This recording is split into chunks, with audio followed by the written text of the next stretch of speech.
बिस्मिल्लाहिर्रहमानिर्रहीम वस्सलातु वस्सलामु अला सय्यिदिल अंबिया वल मुरसलीन। So students, again important updates, जैसे मैंने आप लोगों को प्रीवियस वीडियो में बताया था कि पीएमडीसी और versus national assembly health committee, तो उसका अभी तक कहां तक पहुंचा है मामला, क्या लेटेस्ट अपडेट्स हैं। इंशाल्लाह मैं आज की वीडियो के अंदर आप लोगों को सारी बातें शेयर करने जा रहा हूं, तो इसलिए टिल एंड मेरे साथ अटैच रहिएगा। और अगर इन केस आप लोग इस तरह की इंपॉर्टेंट अपडेट्स हासिल करना चाहते हैं तो विदाउट वेस्टिंग टाइम चैनल को सब्सक्राइब करके प्रेस कर लें बेल आइकॉन। सबसे पहले तो आप लोगों को उनका फेसबुक का जो पेज है वो भी दिखाता हूं, और उनकी वेबसाइट पर अभी तक इस तरह की कोई रिलेटेड इंफॉर्मेशन नहीं। Even national assembly health committee की जो मीटिंग हुई थी 31 अक्टूबर को, उसका भी यहां पर किसी किस्म की कोई चीज को मेंशन नहीं किया गया स्टिल। और उसके बाद अगर इन केस आप लोगों में उनके फेसबुक पेज पर लिए चलता हूं, ये पीएमडीसी का जो ऑफिशियल पेज है मैं उस पर आप लोगों को लेकर आया हूं। यहां पर भी अगर आप इन केस देखेंगे तो सिर्फ और सिर्फ वो कुछ तस्वीर है जो कि आपको लोगों के साथ उन्होंने शेयर की हैं, और इसमें भी सिंपली उन्होंने बस आपको यही इसकी कैप्शन बनाकर दिया कि national assembly standing committee on national health appreciates PMDC for smooth conduct of the MD CAT examination 2025। लेकिन क्या बात हुई, क्या उन्होंने कहा, क्या उन्होंने इनसे ये मुतालबा किया, वो जो पिछली वीडियोस में मैंने आपको बताया था वो नेशनल असेंबली की वेबसाइट पर आपको मिल जाएगा। मैं आपको जरा नेशनल असेंबली की वेबसाइट पे लिए चलता हूं, और वहां से आपको दिखाता हूं कि जो actually national assembly of Pakistan की वेबसाइट के ऊपर ये इंफॉर्मेशन अभी भी मौजूद है, जो उनकी मीटिंग हुई थी और पीएमडीसी के साथ। और उसमें उन्होंने, जैसे मैंने कहा था कि एक जो 2 to 3 डेज का उन्होंने टाइम दिया था, और उसमें उन्होंने मेंशन किया था कि आप लोग जो है वो विद इन 2 और 3 डेज जो है वो हमें अपने जो इस मामलात है उनके बारे में बताएं कि आपने 2025 जो स्टूडेंट्स हैं जिन्होंने 90% प्लस स्कोर हासिल किया हुआ है, तो उनके बारे में आप लोगों ने क्या लाहेअमल बनाना है, उनके लिए क्या आप लोगों ने रिलेटिव मार्किंग का कोई फार्मूला बनाना है। तो इस तरह की कोई चीज आप लोग 2 से 3 दिन में डिसाइड करें।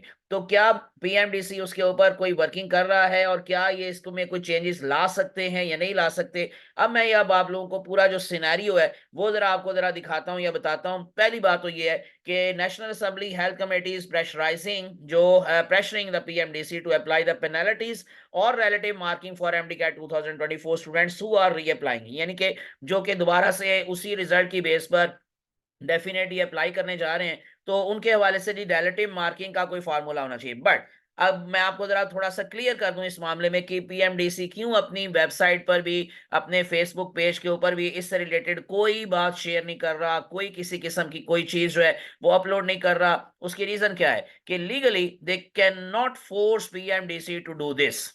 वजह क्या है मैं आप लोगों के साथ शेयर कर दूं कि पीएमडीसी एक्ट जो 2022 में पास हुआ था नेशनल असेंबली से, सो वो ये कहता है कि MD CAT result is valid for the 3 years, जो कि आप लोगों को यूएचएस की गाइड में भी मिलता है। 2025 वाली जो गाइड है उसमें भी ये चीज मौजूद है। यानी हर एक जो सूबा है उसकी जो गाइड है उसके अंदर वो एक्ट के बारे में इंफॉर्मेशन मौजूद है कि ये 3 साल तक रिजल्ट वैलिड है। और ये एक्ट है, ये एक्ट जो है वो चेंज इतनी जल्दी नहीं हो सका या हो सकता। सो health committee can only recommend और सजेस्ट, ये सिर्फ और सिर्फ अपनी रिकमेंडेशंस दे सकते हैं, अपनी सजेशन दे सकते हैं पीएमडीसी को। उनको बाय फोर्स आप किसी बात पे नहीं कायल कर सकते या मनवा सकते, यानी कि ये चेंज जो हेल्थ कमेटी है वो नहीं लेकर आ सकती। So it cannot make और change laws, that power belongs to the parliament. अब इसका तरीका ये होता है कि अगर इन केस आप लोगों ने कोई एक्ट चेंज करना हो तो पीएमडीसी, मैं वो भी आपको बता देता हूं कि PMDC also can not reduce marks, वो भी अपने तौर पर 2024 वाले स्टूडेंट्स के मार्क्स रिड्यूस नहीं कर सकते, वैलिडिटी को चेंज नहीं कर सकते। कब तक, कब तक ये जरा क्लियर कर लें कि new amendment bill is passed in national assembly plus senate.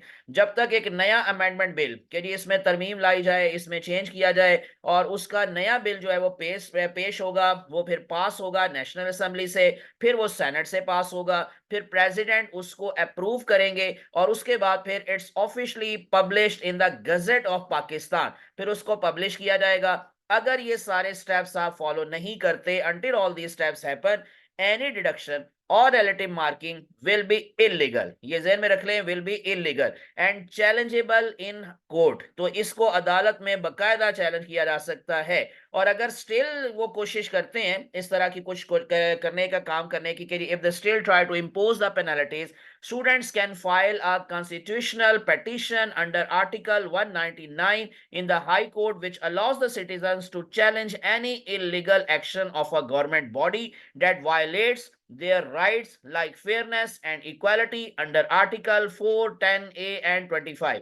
तो ये सारी डिटेल मैं आपको बता रहा हूं कि अगर इन केस वो बाय प्रेशर या कोई भी चेंज लाने की कोशिश करेंगे without any passing from national assembly, senate plus president approval, तो आपको मैं ये जैसे क्लियर कर रहा हूं कि आर्टिकल 199 के तहत ये आर्टिकल 4, 10A और 25 इसमें बाकायदा तौर पर इस सारी चीज का जिक्र है कि आप एक कॉन्स्टिट्यूशनल पिटीशन जो है वो दायर कर सकते हैं। So the court can immediately stop PMDC from enforcing such rules. तो फिर वो जो अमेंडमेंट्स अगर इन केस वो लेकर आएंगे तो फिर जो कोर्ट होगा डेफिनेटली पहले ये हाई कोर्ट फैसला दे सकता है, फिर सुप्रीम कोर्ट में भी वन केस जा सकता है, तो फिर वो पीएमडीसी को दोबारा से फोर्स करेंगे कि ये रूल आप अप्लाई नहीं कर सकते। इन शॉर्ट, अब आखिरी बात, छोटी सी बात, कि इन शॉर्ट ये सारी चीजों का जो रिजल्ट मेरे सामने आया है वो ये कि health committee can only suggest if cannot it cannot legally force PMDC cannot deduct or change marks without a proper law passed and published in the gazette। if they still do,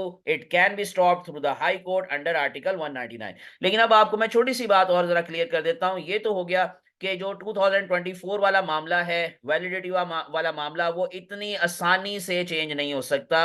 वो इतनी आसानी से कोई नया rule बनाकर उनके marks की deduction नहीं कर सकते कि जी उनके 10% मार्क्स कम कर दें, उनके 20%, ऐसा तो पहले तो लीगली पॉसिबल नहीं है। ठीक है। दूसरी बात अब मैं आपको क्लियर कर दूं कि फार्मूला ऑफ वेटेज, फार्मूला जिसको हम वेटेज फार्मूला कहते हैं, वो पॉलिसी के अंडर आता है। वो पीएमडीसी की पॉलिसी होती है, वो चेंज हो सकती है, यानी कि वो एक्ट नहीं है। ठीक है। अगर इन केस आप लोग एमडी कैट का 50% कह रहे हैं, एफएससी का 40% और मैट्रिक का 10%, जिसको हम लोग इक्वलेंस फार्मूला कह सकते हैं, तो ये फार्मूला जो है इसमें वेटेज फार्मूला जिसको हम कहते हैं, हाँ उसमें चेंज लाया जा सकता है कि आप एफएससी के मार्क्स की रिडक्शन कर दें, आप एमडी कैट के मार्क्स की जो है वो इंक्रीज कर दें, जो भी है। तो अगर आप मैट्रिक का खत्म करना चाहते हैं, इस तरह की कोई भी चीज जो है वो पॉलिसी का हिस्सा होती है, तो वो पॉलिसी में चेंज लाया जा सकता है, लेकिन एक जो एक्ट होता है उसको इतनी आसानी से चेंज नहीं किया जा सकता। ये मैंने अब आपके साथ लेटेस्ट इंफॉर्मेशन जो है वो शेयर की है, और मैंने जैसे आपको बताया कि उनके फेसबुक पेज पर भी, उनकी ऑफिशियल वेबसाइट पर भी ऐसा कुछ भी अभी तक आपको देखने को नजर नहीं आएगा। जो लेटेस्ट नोटिफिकेशन उनकी वेबसाइट पर आया हुआ है, पीएमडीसी की वेबसाइट पर, आप भी जाके चेक कर सकते हैं जी। तो ये लेटेस्ट लास्ट अपडेट क्या है जी, ये 2 नवंबर की है, यानी कि कल की है, कि PMDC up holding standards, protecting students, advancing medical excellence, ये एक लेटेस्ट अपडेट है उनके वेबसाइट के ऊपर। और जो उनके फेसबुक पेज के ऊपर है, मैंने जैसे दिखाया कि उन्होंने सिर्फ और सिर्फ वो तस्वीर शेयर की हैं, और उसके ऊपर उन्होंने अप्रिसिएशन के हवाले से एक कैप्शन है जो है वो लगाया है। कोई इस तरह की कोई चीज उन्होंने मेंशन नहीं की, कहीं पर भी आपको फिलहाल इस तरह की कोई भी चीज दिखाई दे नहीं दे रही। तो इंशाल्लाह अब मजीद जो अपडेट्स आएंगी इससे रिलेटेड, वो भी आपके साथ शेयर करता रहूंगा और आपको अपडेटेड रखूंगा। तो इसलिए विदाउट वेस्टिंग टाइम चैनल को सब्सक्राइब करके प्रेस कर ले बेल आइकॉन। अल्लाह आप सबका हामी नासिर हो, मुझे अपनी दुआ में याद रखिएगा। अल्लाह हाफिज।